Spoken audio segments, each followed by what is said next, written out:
Perhaps you have simply forgot what you signed, oh honestly. Did you not read the colony policy that defined you as company property? That waivers your say in autonomy.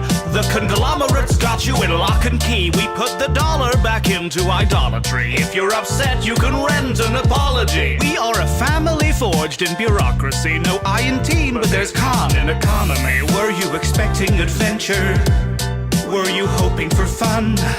My friend, you're indentured and pleasures exempt from your tenure. So venture back down to your slum that's provided at generous prices. Your worth is determined by your sacrifices. A small term of service went down on the surface. Internment's a freebie that comes with the purchase.